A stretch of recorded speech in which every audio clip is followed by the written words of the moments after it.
मेरे प्यारे देशवासियों, नमस्कार। बीते सप्ताह हमने एक ऐसी उपलब्धि हासिल की जिसने हम सबको गर्व से भर दिया।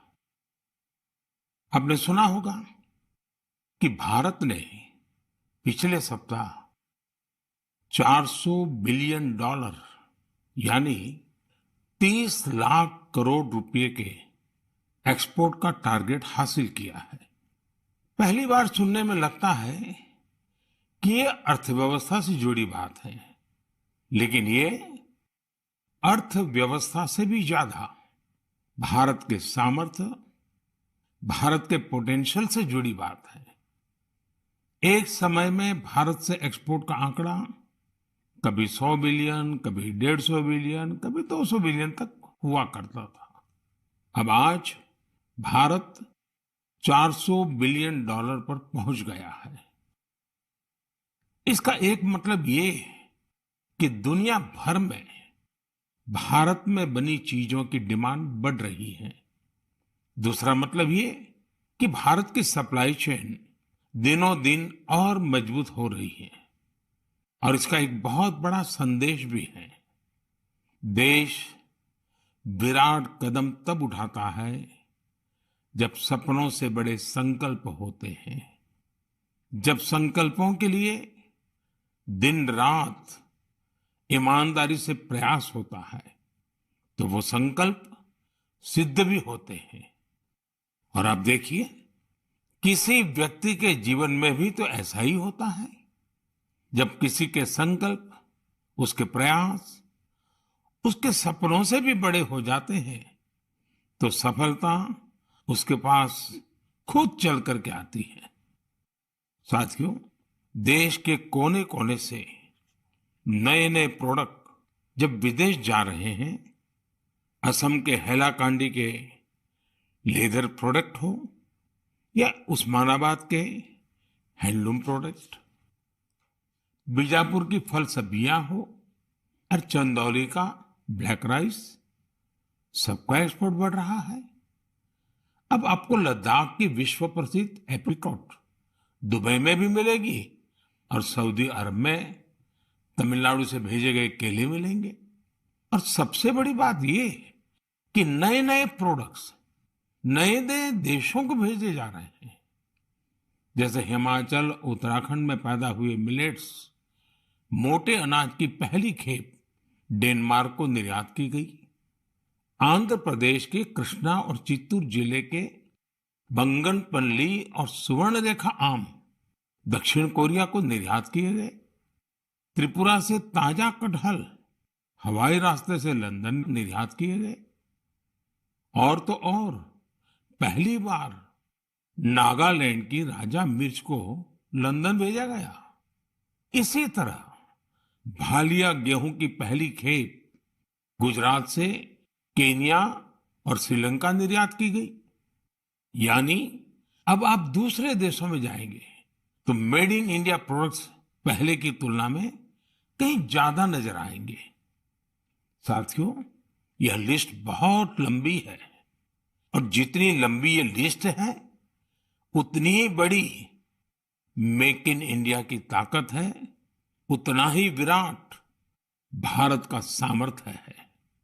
और सामर्थ्य का आधार है हमारे किसान, हमारे कारीगर, हमारे बुनकर, हमारे इंजीनियर, हमारे लघु उद्यमी, हमारा एमएसएमई सेक्टर, ढेर सारे अलग अलग प्रोफेशन के लोग, ये सब इसकी सच्ची ताकत है।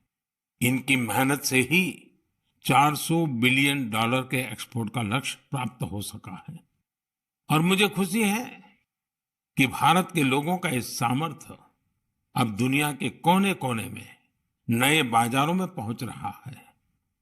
जब एक एक भारतवासी लोकल के लिए वोकल होता है, तब लोकल को ग्लोबल होते देर नहीं लगती है।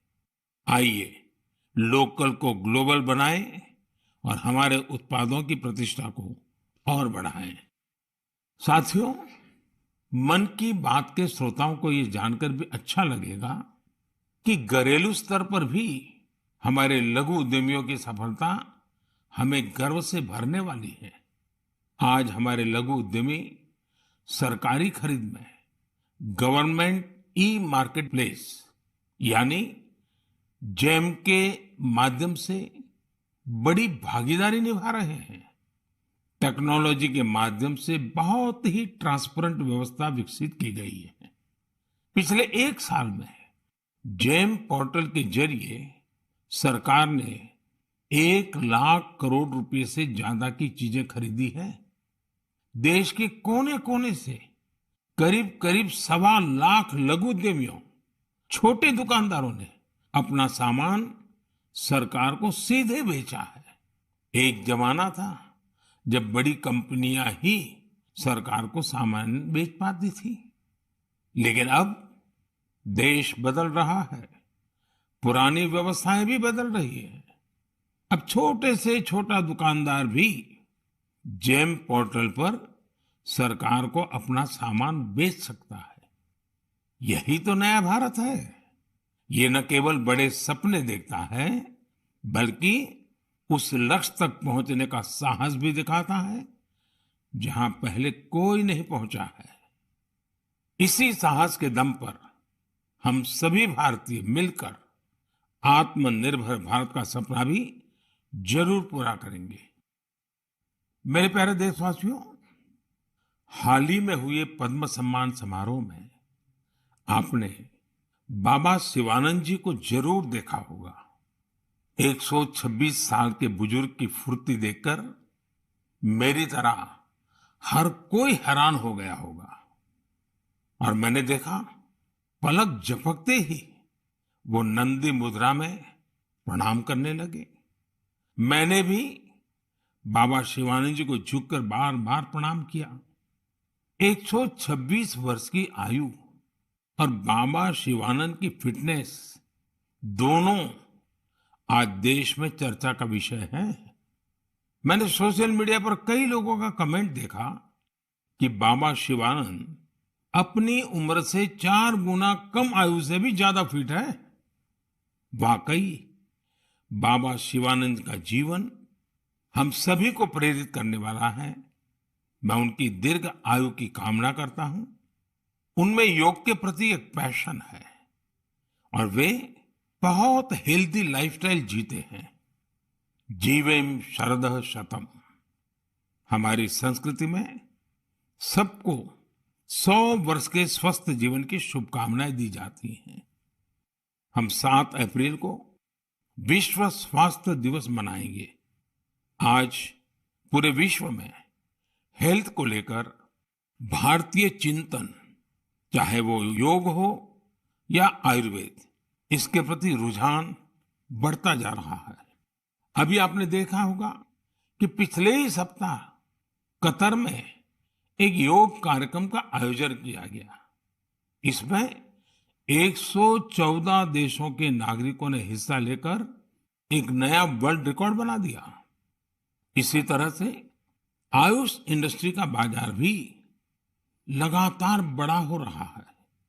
6 साल पहले आयुर्वेद से जुड़ी दवाइयों का बाजार 22,000 करोड़ रुपए के आसपास का था। आज आयुष मैन्युफैक्चरिंग इंडस्ट्री 1,40,000 करोड़ रुपए के आसपास पहुंच रही है। यानी इस क्षेत्र में संभावनाएं लगातार बढ़ रही हैं। स्टार्टअप वर्ल्ड में भी आयुष आकर्षण का विषय बनता जा रहा है। साथियों, हेल्थ सेक्टर के दूसरे स्टार्टअप्स पर तो मैं पहले भी कई बार बात कर चुका हूं, लेकिन इस बार आयुष स्टार्टअप्स पर आपसे विशेष तौर पर बात करूंगा। एक स्टार्टअप है कपिवा। इसके नाम में ही इसका मतलब छिपा है। इसमें क का मतलब है कफ, पी का मतलब है पित्त और वा का मतलब है वात। यह स्टार्टअप हमारी परंपराओं के मुताबिक हेल्दी ईटिंग हैबिट्स पर आधारित है। एक और स्टार्टअप निरोग स्ट्रीट भी है। आयुर्वेद हेल्थ केयर इकोसिस्टम में एक अनूठा कंसेप्ट है।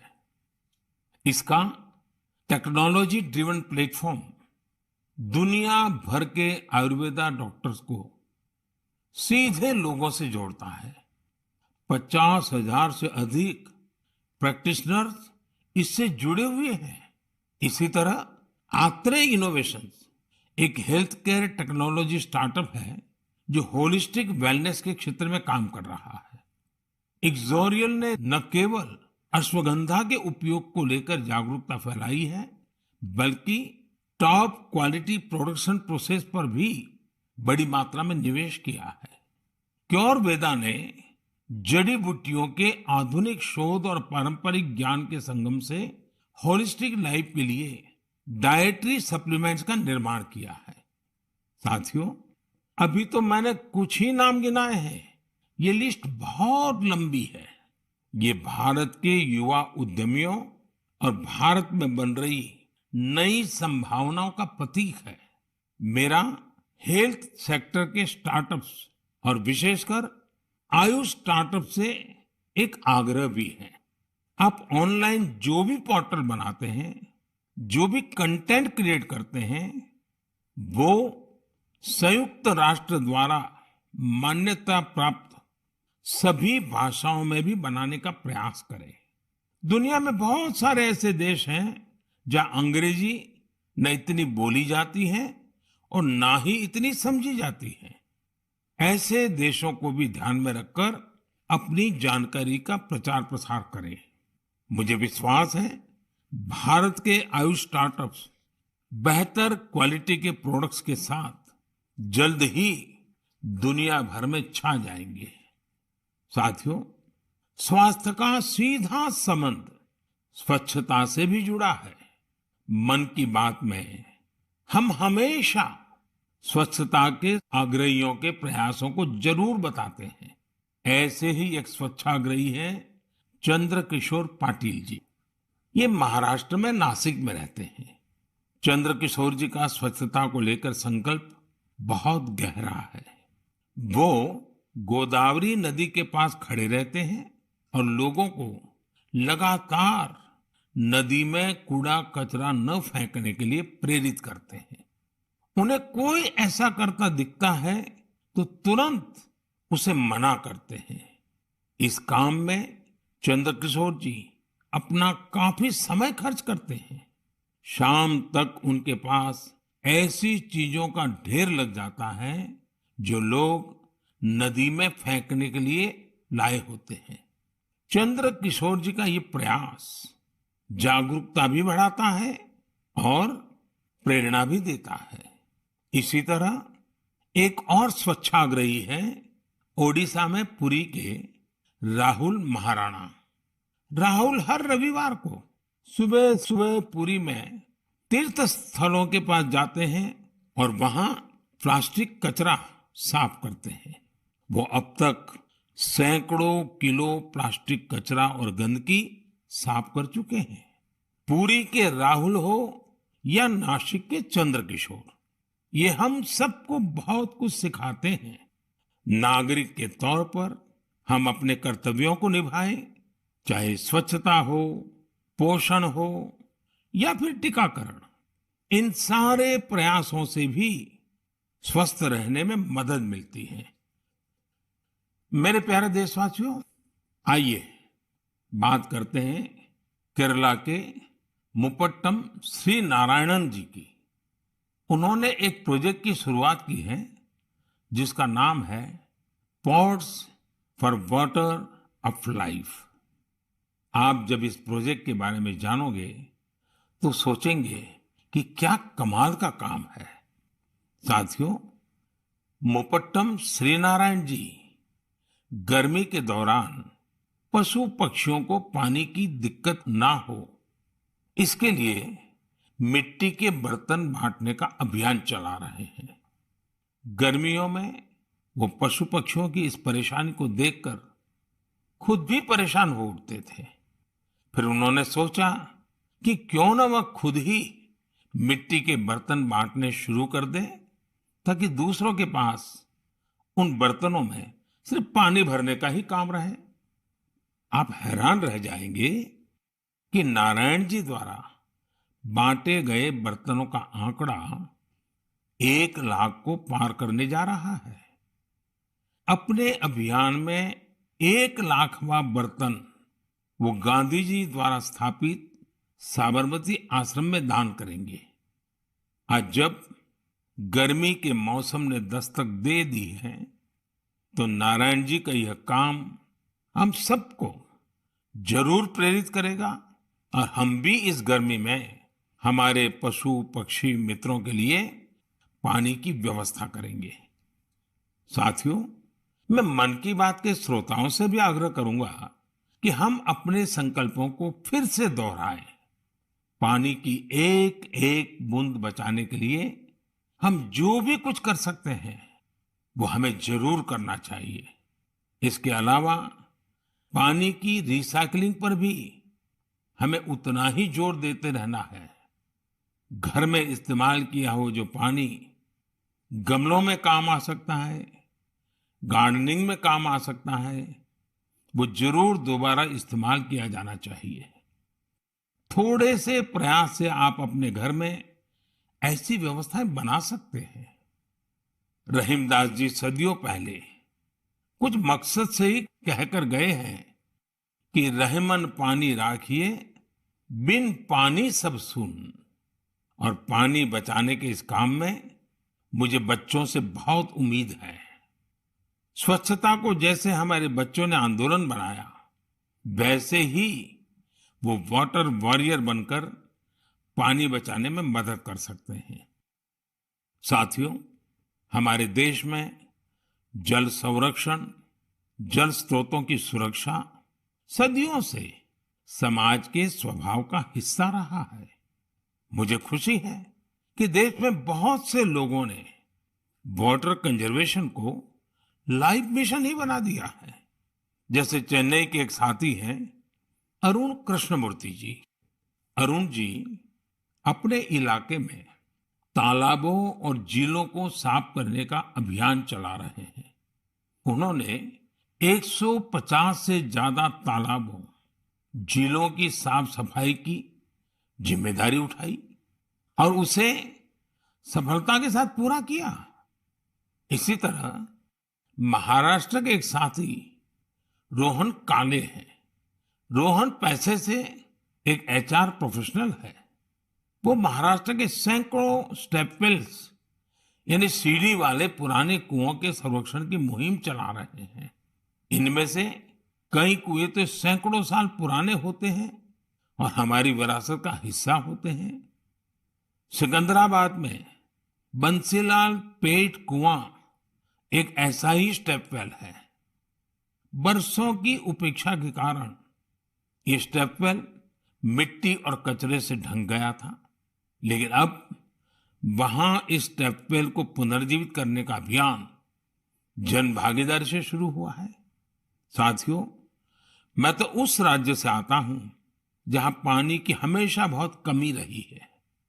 गुजरात में इन स्टेप वेल्स को बाव कहते हैं। गुजरात जैसे राज्य में वाव की बड़ी भूमिका रही है।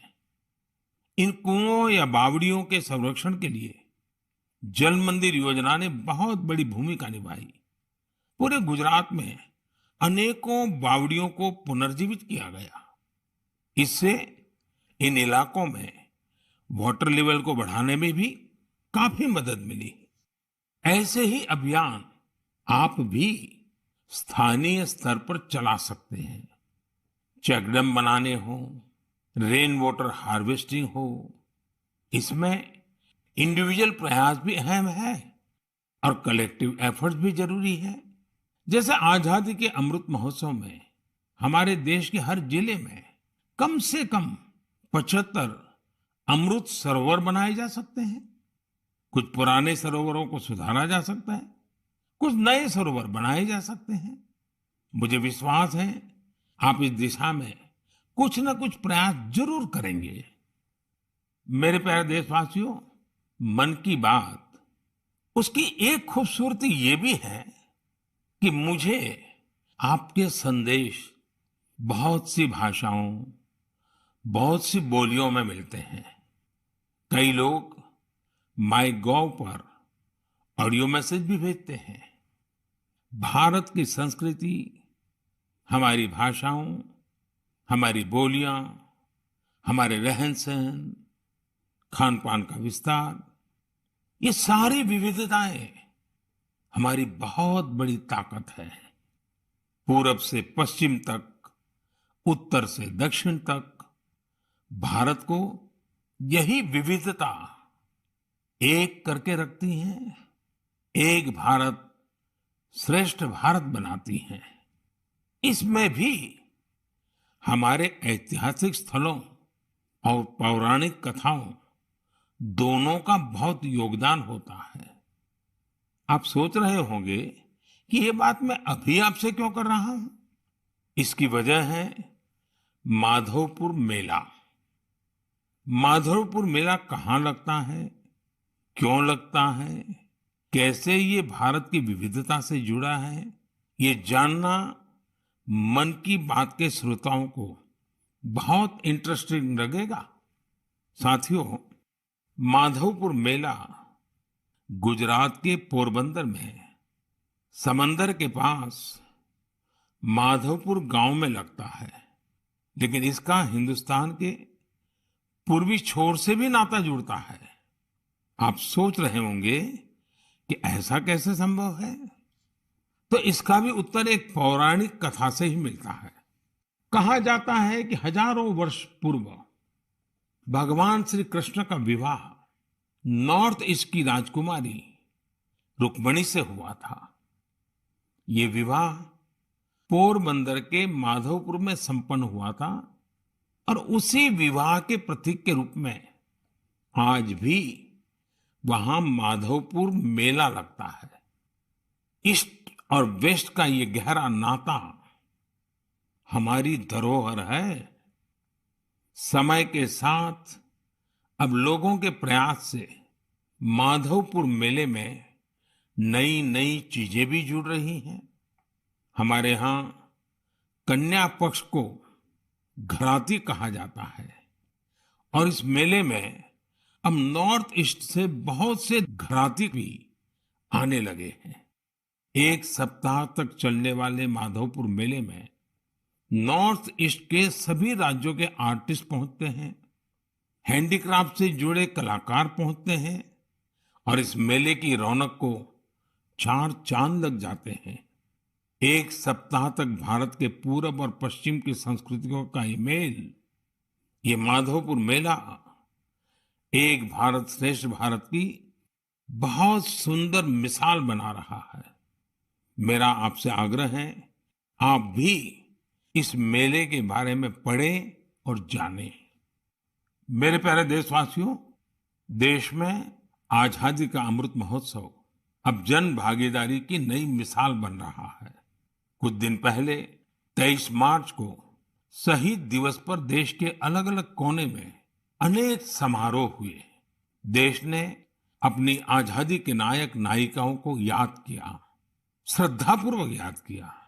इसी दिन मुझे कोलकाता के विक्टोरिया मेमोरियल में विप्लवी भारत गैलरी के लोकार्पण का भी अवसर मिला।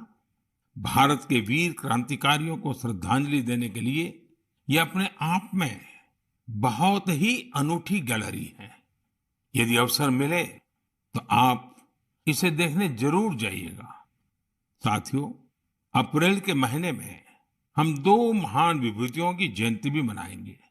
इन दोनों ने ही भारतीय समाज पर अपना गहरा प्रभाव छोड़ा है।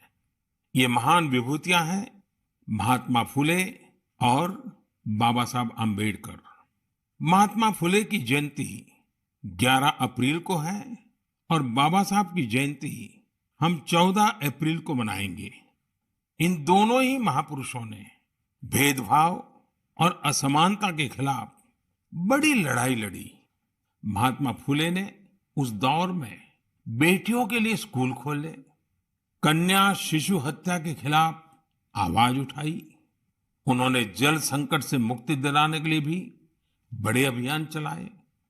साथियों, महात्मा फुले की इस चर्चा में सावित्रीबाई फुले जी का भी उल्लेख उतना ही जरूरी है। सावित्रीबाई फुले ने कई सामाजिक संस्थाओं के निर्माण में बड़ी भूमिका निभाई। एक शिक्षिका और एक समाज सुधारक के रूप में उन्होंने समाज को जागरूक भी किया और उसका हौसला भी बढ़ाया। दोनों ने साथ मिलकर सत्य शोधक समाज की स्थापना की, जन जन के सशक्तिकरण के प्रयास किए। हमें बाबा साहब आम्बेडकर के कार्यों में भी महात्मा फुले के प्रभाव साफ दिखाई देते हैं। वो कहते भी थे कि किसी भी समाज के विकास का आकलन उस समाज में महिलाओं की स्थिति को देखकर किया जा सकता है। महात्मा फुले, सावित्रीबाई फुले, बाबा साहब आम्बेडकर के जीवन से प्रेरणा लेते हुए मैं सभी माता पिता और अभिभावकों से अनुरोध करता हूं कि वे बेटियों को जरूर पढ़ाएं। बेटियों का स्कूल में दाखिला बढ़ाने के लिए कुछ दिन पहले ही कन्या शिक्षा प्रवेश उत्सव भी शुरू किया गया है। जिन बेटियों की पढ़ाई किसी वजह से छूट गई है, उन्हें दोबारा स्कूल लाने पर फोकस किया जा रहा है। साथियों, ये हम सभी के लिए सौभाग्य की बात है कि हमें बाबा साहब से जुड़े पंच तीर्थ के लिए कार्य करने का भी अवसर मिला है। उनका जन्मस्थान महू हो, मुंबई में चैत्य भूमि हो, लंदन का उनका घर हो, नागपुर की दीक्षा भूमि हो या दिल्ली में बाबा साहब का महापरिनिर्वाण स्थल, मुझे सभी जगहों पर, सभी तीर्थों पर जाने का सौभाग्य मिला है। मैं मन की बात के श्रोताओं से आग्रह करूंगा कि वे महात्मा फुले, सावित्रीबाई फुले और बाबा साहब आम्बेडकर से जुड़ी जगहों के दर्शन करने जरूर जाएं। आपको वहां बहुत कुछ सीखने को मिलेगा। मेरे प्यारे देशवासियों, मन की बात में इस बार भी हमने अनेक विषयों पर बात की। अगले महीने बहुत से पर्व त्योहार आ रहे हैं। कुछ ही दिन बाद ही नवरात्र है। नवरात्र में हम व्रत, उपवास, शक्ति की साधना करते हैं, शक्ति की पूजा करते हैं। यानी हमारी परंपराएं हमें उल्लास भी सिखाती हैं और संयम भी। संयम और तप भी हमारे लिए पर्व ही है। इसलिए नवरात्र हमेशा से हम सभी के लिए बहुत विशेष रही है। नवरात्र के पहले ही दिन गुड़ी पड़वा का पर्व भी है। अप्रैल में ही ईस्टर भी आता है और रमजान के पवित्र दिन भी शुरू हो रहे हैं। हम सबको साथ लेकर अपने पर्व मनाएं, भारत की विविधता को सशक्त करें, सबकी यही कामना है। इस बार मन की बात में इतना ही। अगले महीने आपसे नए विषयों के साथ फिर मुलाकात होगी। बहुत बहुत धन्यवाद।